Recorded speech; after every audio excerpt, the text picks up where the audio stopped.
आप दो प्रकार से इसे कर सकते हो, या तो आप पेन पेपर बिना उठाए ही कर सकते हो अगर ठंडे दिमाग से क्वेश्चन को सॉल्व कर सकते हो तो। यदि आप यहाँ पर कंफ्यूज हो जाते हो तो डायग्राम बनाने में भी कुछ भी नहीं है, और डायग्राम भी बहुत ही ईजी सा है। वैसे आपको डायग्राम बनाने की आवश्यकता नहीं पड़ेगी, ध्यान से समझना बस आप इसको करना क्या है। एक पुरुष का परिचय देते हुए एक स्त्री बोल रही है। कौन बोल रही है? एक स्त्री बोल रही है। इसके ससुर के पिता, यानी कि किसके बारे में बोला गया? पुरुष के बारे में बोला गया है। तो पुरुष के ससुर के पिता, तो पुरुष का यदि कोई ससुर है तो उसने किसी की बेटी से शादी की होगी, यानी कि बेटी का ये क्या है? पिता है। ठीक, हमने बोला, उसके बाद बोला गया है के पिता, यानी कि बेटी, यानी कि ये पुरुष जो है, पुरुष की पत्नी का पिता और उसका भी पिता, यानी कि पुरुष की पत्नी का पिता ससुर हो गया और उसका भी पिता ये हो गया। मेरे ससुर हैं, यानी कि ये जो है वह उस स्त्री का ससुर है, यानी कि यहाँ पर ये जो ससुर है ये और जो स्त्री है वो क्या हो गए? पति पत्नी हो गए। ध्यान से समझिए उसने बोला क्या है। पुरुष का परिचय देते हुए एक स्त्री ने कहा है कि इसके ससुर, पुरुष का यदि कोई ससुर होगा तो पुरुष की एक पत्नी होगी और पत्नी का वो क्या होगा? पिता होगा।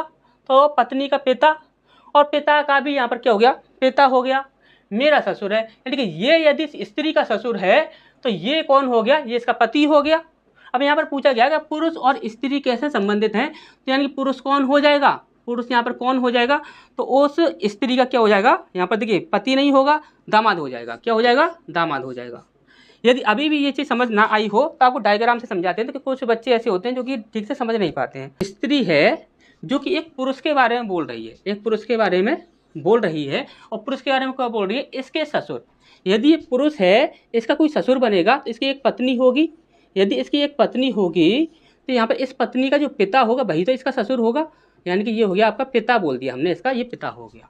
इसके बाद बोला कि पिता, मेरे पिता, यानी देखिए बोला गया ससुर के पिता। अब इसका जो ससुर है इसका भी एक पिता है, ससुर का जो पिता है वो मेरा ससुर है, यानी कि इस स्त्री का कौन है? ये ससुर है। यदि इस स्त्री का ये ससुर हुआ तो इसका कौन हुआ? पत्नी हुई। ये इसकी कौन हुई? ये पत्नी हुई।